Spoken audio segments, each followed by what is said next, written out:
Oggi voglio dire una cosa chiara e definitiva. Basta con il gentilismo, basta con la coercizione. Quando si ha a che fare con i cani, queste cose non hanno realmente senso.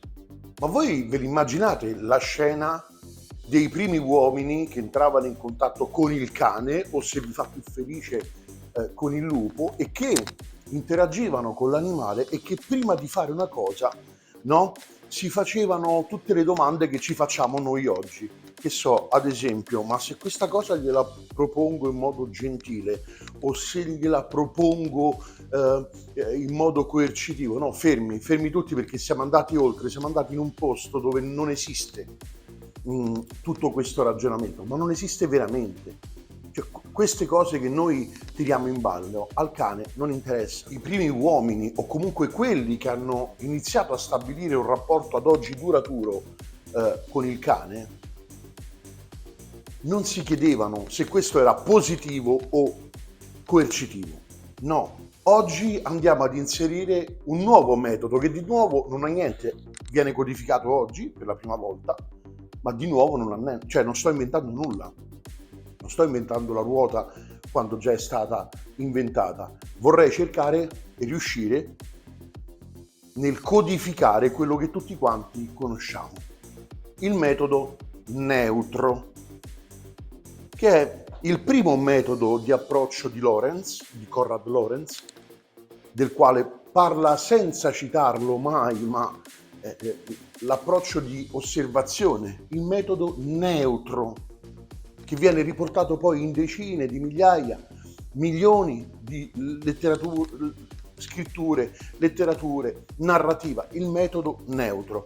Cosa si intende in cinofilia per metodo neutro? Allora, intanto proviamo a dire come stanno le cose che tutti quanti conosciamo. Siamo caduti in un loop totalmente senza senso. Da una parte ci sono i gentilisti che pensano che il cane debba essere premiato sempre e continuamente, sempre, e quindi ci troviamo cani che fanno un passo e aspettano il premio. Dall'altra c'è la scuola della coercizione, figlia dell'addestramento sportivo, che non sono addestratori. Io questa è una cosa che va puntualizzata, lo farò magari in altri video. Cioè, chi ha delle competenze sportive nulla ha a che fare con l'addestramento normale, cioè con la vita quotidiana. Quella è un'altra cosa. Il più delle volte, la stragrande maggioranza delle volte, anche se questo comporterà l'avere come dire, non esattamente degli amici, chi parla di cani sportivi non ha la benché minima idea del che cosa sia l'addestramento o l'educazione di un cane normale, perché hanno dei metodi che non hanno nulla a che fare con la normalità. E anzi, chi come voi, l'ho detto e lo ripeto, magari porta il cane in addestramento da una persona, sappiate che quella persona tiene il cane nel trasportivo 7, 8, 10 ore e non ha nulla da insegnarvi, a meno che voi non decidiate di fare quello. Sulla base di questi elementi, quel metodo, quindi il metodo coercitivo, ha un senso? No. Quindi deve essere applicato un nuovo metodo, che in realtà è vecchissimo. È vecchio. È il metodo neutro.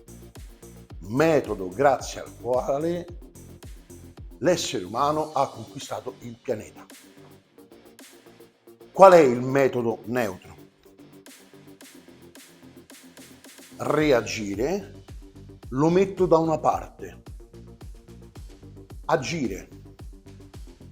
Io non reagisco ad una situazione del cane, ma agisco. Cioè, se il cane fa un qualcosa che io non considero giusto, la mia azione deve essere misurata e neutra, non deve avere un paradigma, faccio questo per questo. No, come ti comporteresti se tu fossi completamente svuotato di ogni preconcetto se il tuo cane facesse qualcosa che non doveva fare?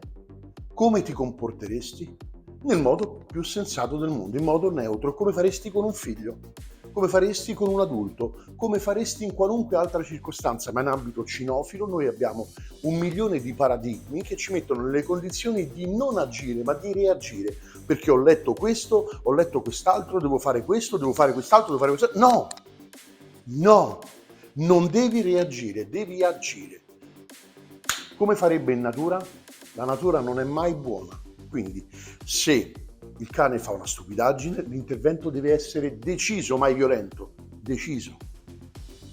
Se il cane fa una cosa giusta, atteggiamento positivo, che non significa premio, non significa sempre e necessariamente premi. Ma questo video è particolarmente importante perché?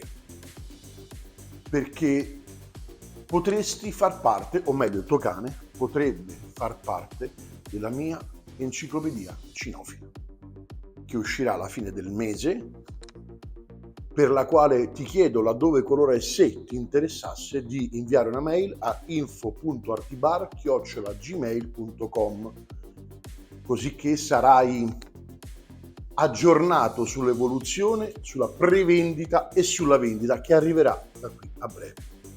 Stiamo compilando la parte grafica e ci sono una serie di razze sulle quali dobbiamo mettere la fotografia della razza. Ecco, se avete un cane che corrisponde a questa razza, vi prego di mandare a info.artibar@gmail.com la foto del vostro cane.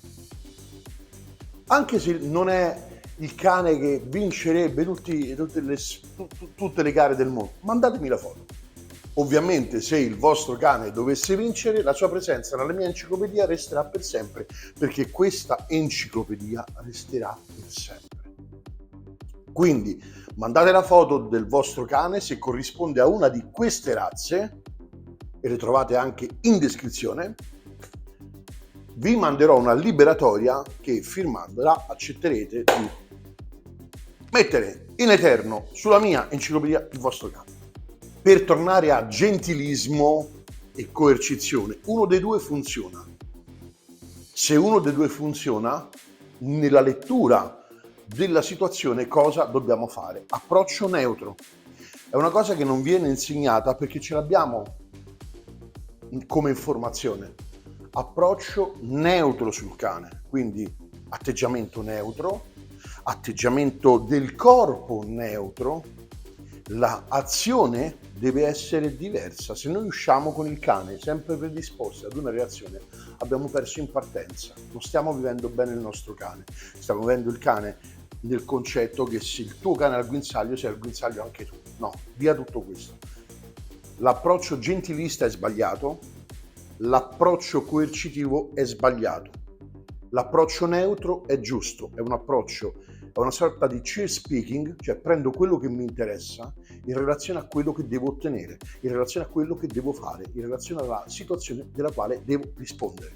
Questo è quello che ci interessa, quindi da adesso in poi un nuovo metodo, non è nuovo, è vecchio come il cucco, direbbe mia nonna. Approccio neutro, né gentilista né coercitivo, agire e non reagire, interagire con il cane in modo equilibrato,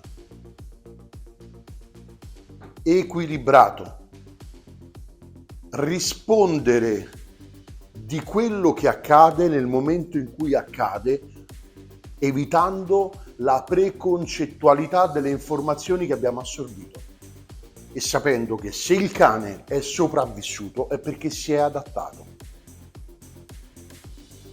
È molto importante tutto questo perché negli ultimi anni, so io e sapete voi, abbiamo instupidito i cani. Basta con l'approccio gentilista, con questo atteggiamento che il cane deve essere, l'abbiamo reso stupido. Ma abbiamo fatto al cane quello che ci siamo fatti noi, quello che abbiamo fatto ai nostri figli, quello che abbiamo fatto ai figli dei nostri amici, quello che vediamo nel quotidiano, del quale ci lamentiamo nel quotidiano. Basta. Il cane non ha bisogno di essere trattato come uno stupido e non può essere trattato come un robot. Non può essere trattato come uno stupido e quindi non può continuamente subire, e dico subire, l'atteggiamento estremamente gentilista, ma non può e non deve neanche avere delle continue risposte coercitive borderline, figlie di una scuola di pensiero sportiva che automatizza il concetto di risposta cinofila. Quindi basta gentilismo, basta coercizione, equilibrio, atteggiamento neutro. Se vuoi saperne di più sul metodo Alpha Dog, iscriviti al canale. Spero di essere stato chiaro, iscrivetevi al canale, se volete che il vostro cane faccia parte della mia enciclopedia inviate una mail a info.artibar@gmail.com e ovviamente Alpha Dog. Al prossimo video.